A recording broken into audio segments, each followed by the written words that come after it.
দর্শক বন্ধুরা, আজ আমরা আলোচনা করব দেভারা মুভির পার্ট 1 এর ট্রেলার নিয়ে। দীর্ঘ প্রতীক্ষার পর অবশেষে মুক্তি পেল অ্যাকশন ড্রামা দেভারার পার্ট 1 এর ট্রেলার, যেখানে মুখ্য ভূমিকায় আছেন জুনিয়র এনটিআর, সাইফ আলী খান এবং জাহ্নবী কাপুর।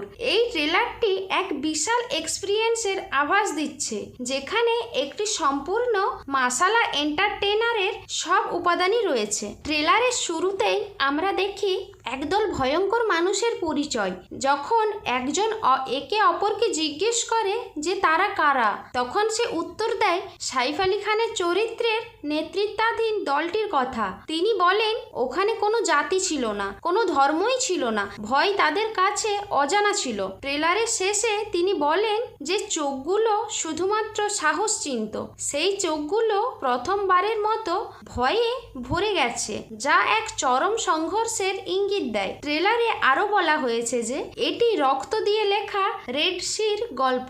যখন আমরা দেভারার সঙ্গে পরিচিত হই, সাইফের চরিত্র দেভারাকে উদ্দেশ্য করে বলে, তোমার অস্তিত্ব থাকলে এই পাহাড় শুধু তোমার আদেশই মেনে চলবে। ট্রেলারে আরো প্রকাশিত হয়েছে যে এই ছবিতে আমরা এক নয়, দুটি জুনিয়র এনটিআরকে দেখতে পাবো, যারা দেভারা এবং তার পুত্রের ভূমিকায় অভিনয় করছেন। তবে দেভারার মতো নয়, তার পুত্রকে নিরীহ বলা হয়েছে, যেখানে জাহ্নবী কাপুরের চরিত্র বলে সে শুধু তার বাবার চেহারাই পেয়েছে, সাহস নয়। তবে ট্রেলার যত এগোয় আমরা দেখি দেভারার পুত্র বাধ্য হয় সেই অঙ্গনে পা রাখতে যা একসময় সে ভয় পেত।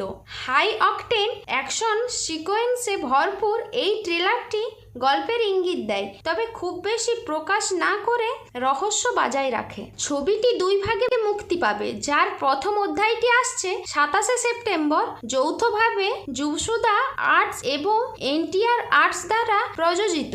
এই ছবিতে সিনেমাটোগ্রাফি করেছেন রত্না ভেলু, আইএসসি সঙ্গীত পরিচালনা করেছেন অনিরুদ্ধ রবিচন্দর, প্রোডাকশন ডিজাইন করেছেন সাবু সিরিল এবং সম্পাদনা করেছেন শ্রীকার প্রসাদ। তো প্রিয় দর্শক বন্ধুরা, যদি এই ট্রেলারের রিভিউটি আপনার ভালো লেগে থাকে তাহলে লাইক ও কমেন্ট করুন এবং চ্যানেলটি সাবস্ক্রাইব করতে ভুলবেন না। আরও নতুন সিনেমার আপডেট এবং রিভিউ পেতে আমাদের সঙ্গে থাকুন। ধন্যবাদ।